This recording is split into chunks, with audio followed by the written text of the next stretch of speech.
பேரன்பு நிறைந்த ரசிகர் பெருமக்களுக்கும் அதே சமயம் அண்ணாவினுடைய தொண்டு செய்யக்கூடிய எல்லாத்துக்குமே சொல்கிறேன்.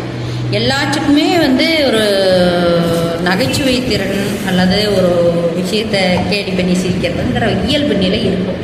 ஆனால் இங்கே நான் சொல்ல போகிற ஒரு விஷயத்தை புரிஞ்சுக்குங்க.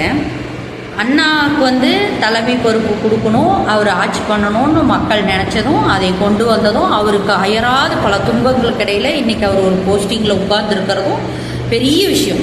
சரியா? இப்போ அவரோட தலைமைக்கெல்லாம் நம்மளாம் என்ன சொல்கிற அரசு உதவி என்னென்ன கிடைக்க போகிறத பார்த்துட்ருக்குறோம்.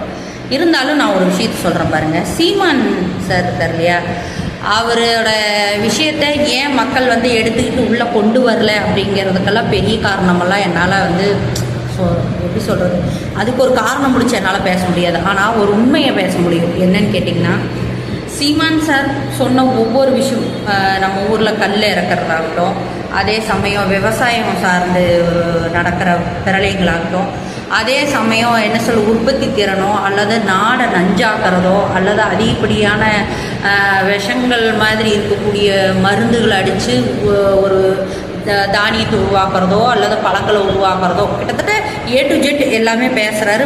பக்தி சார்ந்த கோயில்கள் எல்லாம் பேசுகிறாரு. சரியா? இதில் குறிப்பிட்ட ஒரு சாராரை மட்டும் மென்ஷன் பண்ண மாதிரியே கொண்டு வர்றதுனால கூட நீங்கள் அந்த மாதிரி அவரை அவாய்ட் பண்ண மாதிரி பேசலாம். இல்லை ஏதோ ஒரு ஆழமான ரீசன் இருக்கலாம். ஏன்னா தலையும் தெரியாமல் வாழும் தெரியாமல் நம்ம போய் நுழையக்கூடாதுன்னு ஒரு வார்த்தை இருக்குது. அதை மதித்து நான் பேசுகிறேன். நிறையா விஷயங்கள் தெரியாமங்கிறத விட சொன்னால் மக்கள் மத்திக்கு எந்த மாதிரி ட்விஸ்ட்டாக போய் முடிஞ்சிரும்னு தெரியாது. ஆனால் அவர் சொன்ன ஒவ்வொரு விஷயங்கள்லேயும் பல்லாயிரம் விஷயமான ஒரு காரணங்கள் இருக்குது, சரி இருக்குது. ஆனால் அவர் பேசுனது எல்லாம் நீங்கள் தோத்துட்டாரு அப்படிங்கிற இடத்துல வச்சு கேள்வி போடுறீங்க. ஆனால் நீங்கள் நல்லா சிந்திச்சு பார்த்தீங்கன்னா எதெல்லாம் நீங்கள் கேலி பண்ணினீங்களோ அது எல்லாமே நம்ம நாட்டுக்கு தேவையான ஒரு விஷயம்.